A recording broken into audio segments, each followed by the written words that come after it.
The night Sarah Chan finally let them see who she really was, she sat at the far end of a long table draped in white linen, in the restaurant she had built from nothing. Her mother-in-law, Patricia Morrison, leaned across the centerpiece and smiled the way a cat smiles at something it has already decided is beneath it. "Don't worry, sweetheart," Patricia said, loud enough for the whole table to hear. "Places like this must feel very comfortable to you." The table rippled with polite laughter. Her husband Daniel stared at his wine glass. Sarah lifted her water, said nothing, and let the silence fall where it would. "But to understand how we got here, we need to go back." Sarah Chan grew up in Columbus, Ohio, the daughter of two people who worked until their hands cracked in winter. Her parents ran a Chinese takeout restaurant on the east side of the city, open 7 days a week, never closed for holidays. Sarah spent her childhood watching them work and made herself one quiet promise: she would build something bigger. Not out of shame. Out of love for everything they had taught her. She moved to Chicago at 26 with $4,000 in savings and a food handler's license. She got a job waitressing at a diner called Maple Street Grill on the west side. The tips were decent. The hours were long. She kept a small notebook in her apron pocket where she wrote down every good idea the kitchen produced and every mistake the management made. But what the regulars at Maple Street Grill never knew was that Sarah spent every hour off her feet studying restaurant leases, liquor licensing, and food cost modeling. She wasn't just serving coffee. She was learning everything she would one day need. She met Daniel Morrison on a Tuesday in October. He came in for breakfast, stayed for 2 hours, and asked for her number on a paper napkin. He was warm and easy to talk to, a finance manager at a downtown firm who seemed genuinely curious about what other people thought. He told her she was the sharpest person he had met in years. She believed him. She still does.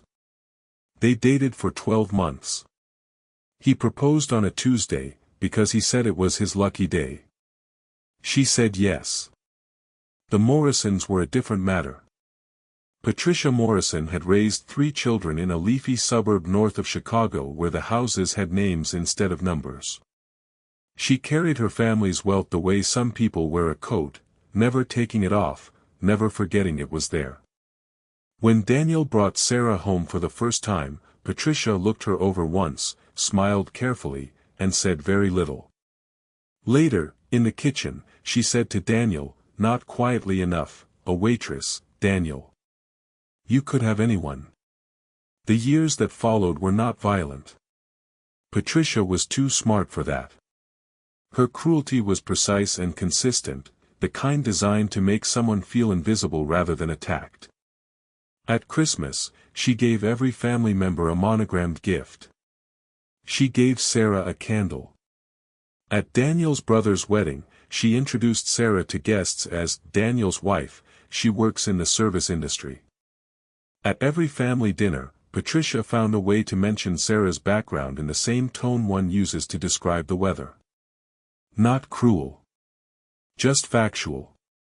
As though the past were simply a ceiling. Daniel saw it. He said too little, too late, and Sarah had learned to measure her love for him separately from her frustration with his silence. But what none of them knew, not Patricia, not Daniel's brothers, not a single person at any of those polished dinner tables, was what Sarah had been quietly building on the other side of the city. 3 years into her marriage, Sarah Chan opened her first restaurant. She used her maiden name for the business. It was no secret from Daniel. He had sat with her the night before opening when she couldn't sleep, talking through every worst-case scenario until her hands stopped shaking. But she had not announced it to the Morrisons. She was building on her own terms, and she did not need their approval to do it.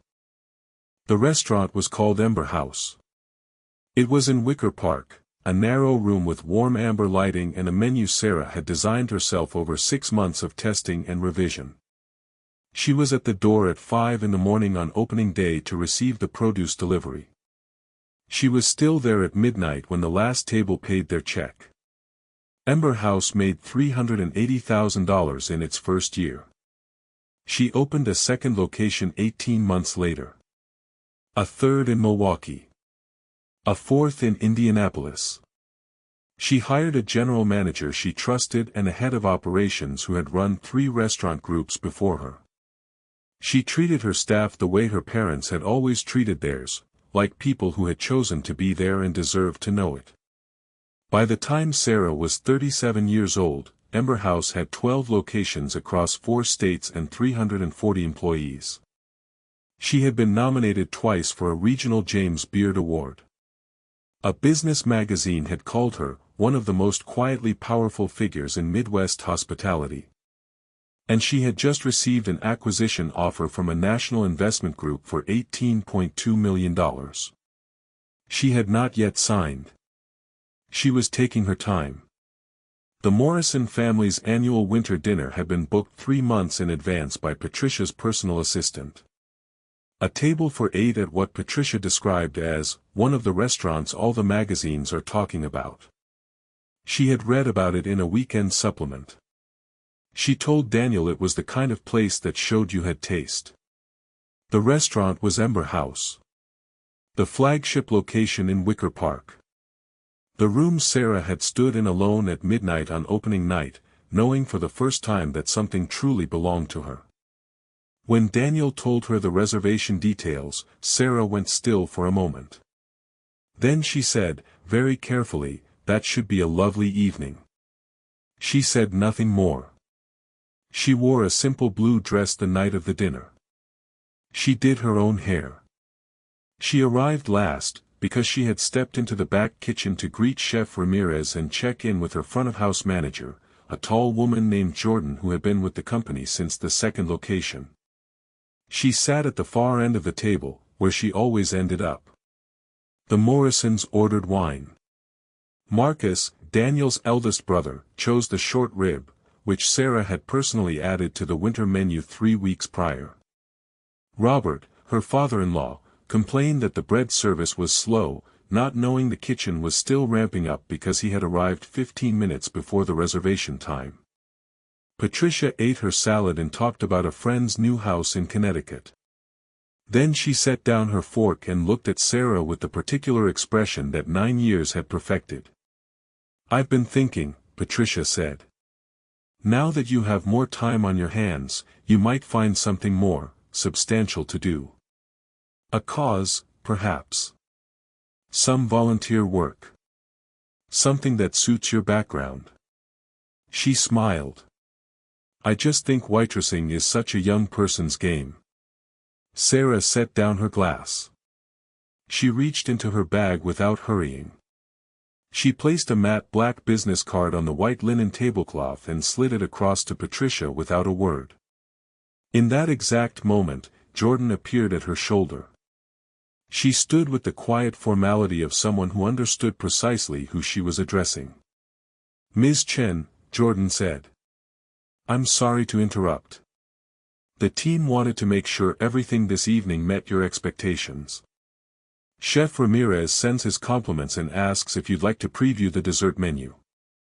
The table went completely still.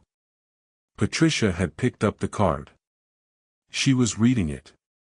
She read it a second time. Sarah Chen. Founder and Chief Executive Officer. The Ember Group. The Ember Group, Jordan said, with calm precision, owns this location and 11 others across Illinois, Wisconsin, and Indiana. Patricia's mouth opened. No sound came out. Marcus set his fork on the rim of his plate. Robert looked from Jordan to Sarah and back again. Daniel's youngest sister let out a short, involuntary laugh and immediately pressed her hand to her mouth. Daniel looked at his wife across the table. The expression on his face was difficult to name. There was pride in it. There was also something heavier, something that seemed to understand, perhaps for the first time, how much silence had cost both of them. Patricia set the business card down on the tablecloth as carefully as if it were made of glass. "Sarah," she began. "I had no idea." "I know," Sarah said. She stood up. She put her coat on without rushing. She straightened the collar. She looked at the table one last time. The meal tonight is on the house. Jordan will take care of everything. She glanced at Marcus. Enjoy the short rib. I chose it myself. She walked to the front door. The hostess held it open. The night air outside was cold and clean. She sat in her car for a long time without starting the engine. She thought about her parents' restaurant in Columbus, still open at midnight. She thought about the notebook in her apron pocket. She thought about the morning she stood alone in this very room and knew, with a certainty she had never felt before, that everything inside it was hers. She thought about 9 years of being handed a candle. Then she thought about $18.2 million sitting unsigned on her desk. She knew what she wanted to do. The acquisition was signed the following Monday. 2 months after that dinner, Sarah and Daniel separated. The divorce was quiet. The settlement was fair. She walked out of the attorney's office on a bright morning in March and called her mother. "Remember what you always told me," she said. "Which part?" her mother asked. "Don't let anyone look through you like you aren't there." Her mother was quiet for a moment. "Did someone try?" "For a long time," Sarah said. "And now?" Sarah looked up at the March sky. Clear and blue and wide. "Now they see me just fine." Some people are so certain of what you are that they never stop to wonder what you might be becoming. Sarah Chen never set out to prove anyone wrong. She set out to build something real, something lasting, something entirely her own. The proof of who she was arrived quietly, over dinner, in a room she had built from the ground up. And she never had to raise her voice once. What would you have done? Drop your answer in the comments.